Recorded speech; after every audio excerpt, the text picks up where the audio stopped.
Razer blew me away this year with some of the new tech that they announced at CES, like a cooling and heating gaming chair, an entire immersive gaming setup with lights that sync to your game, and quite possibly the coolest thing I've seen in person, Project Ava, which is basically an AI coach that will guide you in your game to outplay your opponents. It sounds wild, but I was there to experience this in person. Not only is this effective in competitive games like MOBA, where she will warn you about oncoming attacks or give you tips on what to purchase to maximize DPS, but it's also great in adventure games like Black Myth. Take this boss fight for example.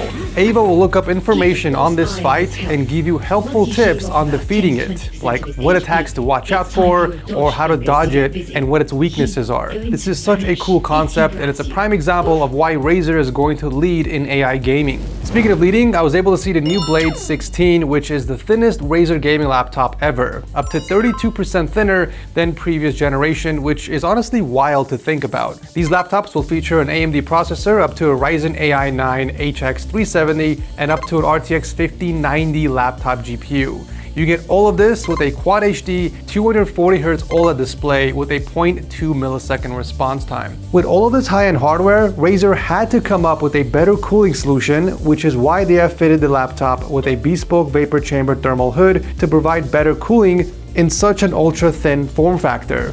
For all the sweaty gamers out there whose cheeks are always moist during the summer, you'll be pleased to know that Razer is working on a gaming chair that has both cooling and heating. It's called Project Ariel, and they basically took their Fujin Pro and they integrated a bladeless fan system, similar to the Dyson fans. If you look closely, you can see very slim vents near the outline of the chair, and that's where the air is coming from. It's extremely silent, and it did a really good job in keeping my body cool. It's actually aimed to reduce the perceived temperature by 2 to 5 degrees in dry environments. And if you live in hotter climates, this will make a huge difference in your overall body temperature. On the contrary, during the cooler seasons, it will keep you warm because it has a built-in heating system that delivers up to 30 degrees of warm air. Currently, there is a touchpad located near the seat that gives you 3 different modes to choose from, but nothing is confirmed, neither the price or availability, since this is still in the concept stages. But what I experienced next was incredible. An entire immersive ecosystem powered by Razer Chroma. The lights, the spatial audio, the haptics, I mean everything just worked together so seamlessly to provide this epic 4-dimensional immersive experience that you have to experience in person to believe. The next generation Razer Chroma RGB will extend interactive RGB lighting from a 2D to a 3D space. And with the Sensa HD haptics that were built in the chair and the controller, it practically brought the game to life. Every action in the game had a reaction. For example, using a flamethrower to burn my enemies alive, the lights changed accordingly. Flying around in the jet activated the haptics and made me feel like I was in the jet. And even small things like an explosion from a grenade, that creates a blast effect that starts from the impact and it expands towards you. So the lights actually follow the same path of the blast, along with the spatial audio, which just adds to the immersion. Razer also announced their PC Remote Play, which is still in beta, but with this, you're able to launch all of your PC games directly from your mobile device and enjoy gaming anywhere with the power of your PC hardware. This works with Razer Nexus to provide a smooth interface with easy access to installed games. This will work on iPhone, Android, and other Windows-based handhelds, and I was impressed with how low the latency was playing over Wi-Fi.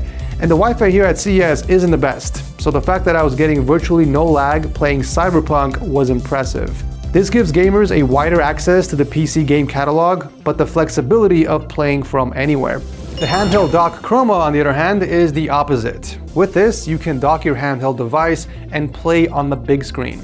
So if you have something like the Steam Deck, for example, you connect it to the dock with the attached USB-C cable, and then you connect the dock to your monitor via HDMI out.